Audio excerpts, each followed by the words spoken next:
आप सभी को राधे राधे, जय श्री कृष्णा।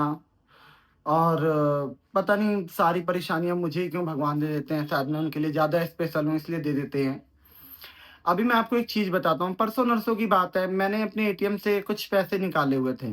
मेरे पास एक्चुअली 2 बैंक अकाउंट है, जो एक तो सोशल मीडिया पे रहता है और एक सोशल मीडिया पे नहीं है, क्योंकि सोशल मीडिया वाले पे कई बार मेरे साथ स्कैम हो चुका है, कई बार वो रिपोर्ट मार के मुसलमान ब्लॉक करवा देते हैं। तो क्या हुआ मेरे साथ कि मैंने एटीएम मेरा गुम गया, मुझे पता नहीं गुम गया या घर में तो कोई आता-जाता है नहीं मेरे वहाँ। और वो मैं सोचा शायद घर में ही होगा, कई बार ऐसा होता है कि मिल जाएगा, घर के अंदर होगा तो कहीं न कहीं होगा, मिल जाएगा। वो क्या हुआ कि वो एटीएम गुम हो गया, गुम होने के बाद मैंने कहा कि चलो कोई नहीं, देखता हूँ 1-2 दिन में यहीं आस-पास पड़ा होगा, मिल जाएगा। वो मुझे मिला नहीं। फिर क्या हुआ कि कल साढ़े 9 या 9:45 के ऊपर एक ट्रांज़ैक्शन हो रही है उसकी। मेरे पास मैसेज आया, मैंने देखा नहीं। 2-3 ट्रांज़ैक्शन हुई, मुझे पता नहीं लगा। जब मैंने फ़ोन तो मैं ब बहुत कम ही इस्तेमाल करता हूँ। जब मैंने फ़ोन उठाया तो मैंने क्या देखा कि लास्ट जो ट्रांज़ैक्शन हुई थी वो 4000 चा 4,800 रुपए की हुई थी। अब वो बैंक को मैंने एक भाई को फ़ोन करा कि भाई फटाफट आओ, और मेरा बैंक से ऐसी-ऐसी बात है, ऐसा-ऐसा हुआ है मेरे साथ। तो उसने आके एटीएम वगैरह तो ब्लॉक करवा दिया, पर पैसे तो कुछ बचे नहीं, सारा निकाल ही ले गया। और फिर उसके बाद से क्या हुआ कि मैंने क्या करा कि बैंक वाले को फ़ोन करा, फ़ोन करने के बाद उसमें पता लगा कि जो ट्रांज़ैक्शन हुई है उसकी, वो एक पेट्रोल पंप बता रहा था, जो नियर बाय पेट्रोल पंप था मेरे, और पता नहीं कहाँ-कहाँ हुए थे, उनका नहीं पता लग रहा था, उस पेट्रोल पंप का पता लग गया कि वो नियर बाय मेरे से पास लग रहा था वो, अरोड़ा पेट्रोल पंप। तो उसपे मैं गया और जाने के बाद पूछा तो पहले तो वो बुड्ढा घबरा सा गया, जिससे पूछा वहाँ पे एक बुजुर्ग था, वो घबरा सा गया कि मैंने क्या ट्रांज़ैक्शन, वो कह रहा कुछ नहीं हुआ, यहाँ कुछ हुआ नहीं है, यहाँ पे सारे तीनों लोग खड़े हैं, यहाँ पे कुछ ट्रांज़ैक्शन नहीं हुआ, कुछ नहीं हुआ। बात आई गई हो गई, फिर मुझे लग गया, मुझे शक तो हो गया, मैंने कहा बताओ वरना मैं पुलिस बुलाऊँगा।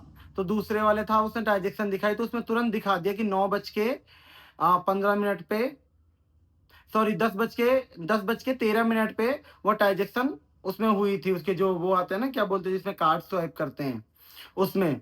तो फिर उसके बाद से मैंने पुलिस को फ़ोन करा, आधे घंटे वहाँ बैठा रहा, पुलिस आई ही नहीं। क्या हुआ है, ये हुआ है, वो हुआ है करके फिर नहीं आई। फिर मैंने उससे बोला कि भाई तू सीसीटीवी चेक करवा, वो बाइक से बंदा आया हुआ था, वो वीडियो भी आपको दिखाया जाएगा अभी। तो वो उतना ही दिया जिसमें उसमें नंबर ही उसका नहीं दिख रहा। पेट्रोल पंप के मैनेजर से बोला गया कि भैया आप उसको निकाल दो, उसकी नंबर निकाल दो बाइक का, ताकि पता करे कौन है। क्योंकि मेरे एटीएम का पिन सिर्फ़ मुझे पता है, बाकी किसी को नहीं पता, और वो बाकायदा पिन डाल के उसमें से सारे पैसे उसने गुल कर दिए हैं। और जो कि ज़्यादा पैसे थे नहीं, मेरे पैसे थोड़े बहुत ही थे, जो मेरी एक्चुअली मुझे एक बहन ने हेल्प करा था बीच में अभी, कि मुझे कुछ टेस्ट कराने थे, हालाँकि पैसे की वज़ह से मैं रुका हुआ था। 6 महीने के टेस्ट मैं 9 महीने में करवा रहा था, और मेरा 9 महीने का दवाई खत्म होने वाला है। हालाँकि वो टेस्ट सारी 6 महीने में करवाने थे, तो मेरे पास पैसे नहीं थे भाई, हमारे पास कोई बिज़नेस कोई वो नहीं है कि हम करेंगे और कहाँ से लेकर आएँगे।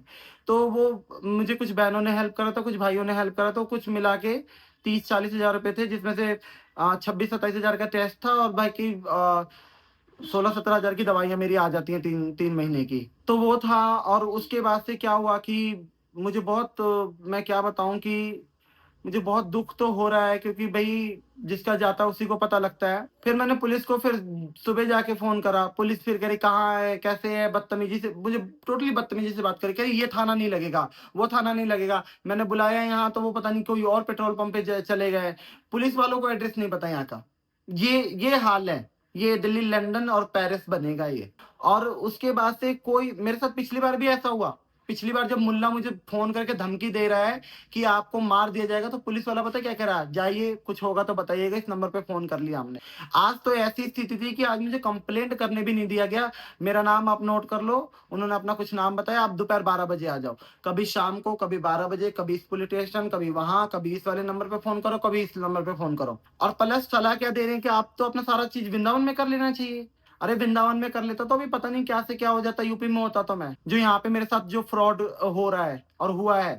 सारी मैं वीडियो दिखाऊँगा, पुलिस स्टेशन से लेके सब जगह गया मैं। कोई कहीं से कोई सुनवाई नहीं हुआ। मैं आप लोगों को एक चीज़ और बताऊँ, फिर उसके बाद से वो कह रहे हैं कि दोपहर 12 बजे आ जाना। मैंने कहा कि अंदर जाने भी नहीं दिया, कह रहे राधे, राधे, राधे, राधे बोल के मुझे बाहर। और मैं ये पूछता हूँ जनता से, ये सवाल मैं पूछता हूँ कि क्या ऐसा ये पुलिस हमारी मदद करेगी? कोई मुल्ला सर काट जाए तो ये लोग पूछेंगे नहीं? अभी तो एटीएम खोया है और बाकायदा वो कह रहे हैं जब आपने एटीएम ब्लॉक कर दिया तो बस बात खत्म करो। अब मेरा एटीएम ब्लॉक हो गया, ठीक है, ब्लॉक करवा दिया, पर प्लस उसमें से पैसे तो निकले हैं, उसमें से मेरे पैसे तो निकले हैं, जो मेरे साथ हुआ वो तो हो ही गया। और यहीं तक बात नहीं जमती कि वो जो अपराधी है, चाहते नहीं कि वो अपराधी पकड़ा जाए, वो अपराधी खुला घूमे, उस अपराधी का कोई मतलब नहीं है। बहुत शर्म की बात है, मुझे बहुत शर्म आ रही है अपने आप पर भी आज। यहाँ पे कोई इज्जत नाम की कोई चीज नहीं है, कोई क्राइम की इतनी भी वो नहीं है। मेरे साथ हुआ है, किसी और के साथ भी हो, कौन था वो बंदा, उस पे अगर वो पेट्रोल पंप वाले पे प्रेशर डाला जाएगा, इतनी छोटी सी मामूली सी बात छोड़ के उन्होंने रख दिया। मुझे मुझे पता तो लगे ये बंदा कौन था, जिसको पिन तक पता था और मुझे नहीं पता वो बंदा है कौन। उसकी गाड़ी का नंबर तक अगर पेट्रोल पंप वाले पे फोर्स करते तो वो निकाल के देता, वो भी नहीं कर रहा कोई। कहाँ तक मैं अकेला अकेला एक वो मुंह ढक ढक के घूमता रहता हूँ कि मुल्लों की नजर ना पड़े, इधर ना हो उधर ना हो। बहुत बहुत दिक्कत होती है भाई। आप लोग जो यहाँ बैठे हैं मेरी वीडियो देख रहे हैं, आप समझ सकते हैं कि मुझे कितनी परेशानी होती है। ऊपर से मैं अलग से 2 दिन से मेरी तबीयत भी हालत बिल्कुल कुछ ठीक नहीं है। तो कहाँ तक जाऊं मैं, क्या क्या करूं, बिल्कुल मुझे समझ नहीं आ रहा। आप सब लोग मेरा सपोर्ट कीजिए ताकि ये लोग मेरे कार्रवाई होना चाहिए और व्यक्ति पकड़े जाना चाहिए कि कौन व्यक्ति है जो इतना हद तक गिर सकता है। और वो बकायदा पैसे निकलवा रहा है, वो बकायदा हेलमेट उतार के, पर वो साफ क्लियर सीसीटीवी नहीं दिया इन्होंने। ठीक है, आप सभी लोगों को राधे राधे। मेरा सपोर्ट एक जनता ही कर सकती है, जनता के अलावा बाकी मुझे किसी से कोई उम्मीद नहीं है, गवर्नमेंट से तो बिल्कुल भी नहीं है। ना आज करी है, ना कल करेगी, ना आगे करेगी। जय श्री राधे, जय श्री कृष्णा। मैं तो सब्र करके बैठा हूँ यहाँ पे, न्याय तो कभी ना मिला है और ना मिलेगा मुझे, और आज भी नहीं मिलेगा। राधे राधे।